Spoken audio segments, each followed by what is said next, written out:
It's another lovely day in Kansas.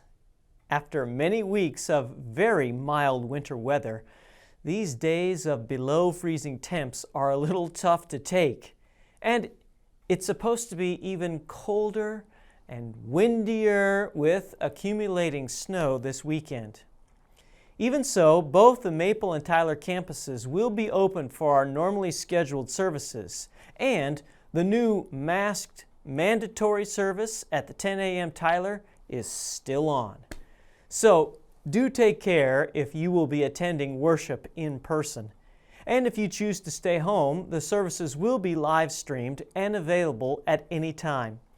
If you have not subscribed to the YouTube channel, please do so now so that you have access to all of the online options. This Sunday is the last weekend of the season of Epiphany, and as always, it ends with the transfiguration of Jesus on the mountain with Peter, James, and John. So for our devotion today, we will turn to the Old Testament reading from Exodus chapter 34, where Moses foreshadows the brilliant transformation of Jesus, his person and clothing, with his own scintillating skin.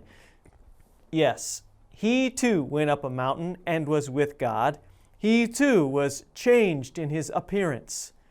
Now, you need a little background information, a little backstory on this, because this was actually a do-over of the Ten Commandments.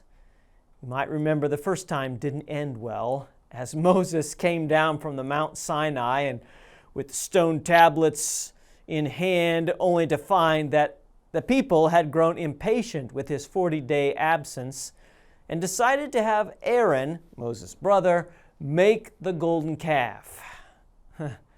They were in the middle of a wild, drunken party when Moses returned, and he smashed the first stone tablets to make the point that you all have broken with love and faith with the true God. The reading from Exodus 34 was the do-over, as God said to Moses, "Chisel out 2 stone tablets like the first ones, and I will write on them the words that were on the first tablets, which you broke." So Moses did and went up the mountain, and here's what happened next. Then the Lord came down in the cloud and stood there with him and proclaimed his name, the Lord. And he passed in front of Moses, proclaiming, the Lord, the compassionate and gracious God, slow to anger, abounding in love and faithfulness, maintaining love to thousands and forgiving wickedness and rebellion and sin. Yet he does not leave the guilty unpunished. Moses bowed to the ground at once and worshiped the Lord. Then the Lord gave the 10 Commandments. He wrote them on the tablets, and this is where the Sunday worship reading begins, where it says, when Moses came down from Mount Sinai with the 2 tablets of the covenant law in his hands, he was not aware that his face was radiant because he had spoken with the Lord. When Aaron and all the Israelites saw Moses, his face was radiant, and they were afraid to come near him. But Moses called to them. So Aaron and all the leaders of the community came back to him, and he spoke to them. Afterward, all the Israelites came near him, and he gave them all the commandments the Lord had given him on Mount Sinai. When Moses finished speaking to them, he put a veil over his face. And this wasn't a one-time event, but every time Moses spoke with God in the tent of meeting, he began to glow. And then, as he went about his daily work, the glory faded. So he covered his face with a veil. What's going on with that? When you put a piece of metal in a hot fire, it will begin to glow. And when it's taken away from the heat source, it will cool and return to its normal state. So it was with Moses and God.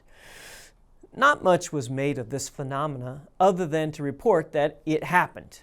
But it bears witness that Moses was truly near the source of divinity, so that his humanity glowed His skin itself bore witness to the truth of who he was near. Peter, James, and John went up the mountain, and as John would write in his gospel, we have seen his glory, the glory of the one and only Son who came from the Father, full of grace and truth. Even the skin and clothing of Jesus bore witness to the truth.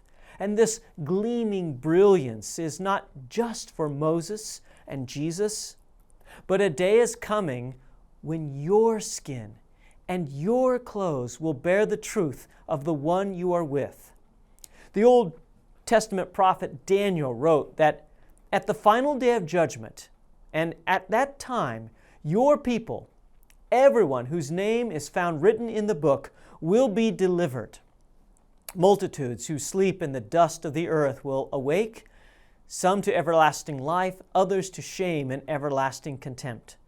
Those who are wise will shine like the brightness of the heavens, and those who lead many to righteousness like the stars forever and ever. So, what is the point of all this glowing and shining? It is a testimony of God's generous love and gracious giving of Himself. It is a testimony of who we are with and that we are His very own.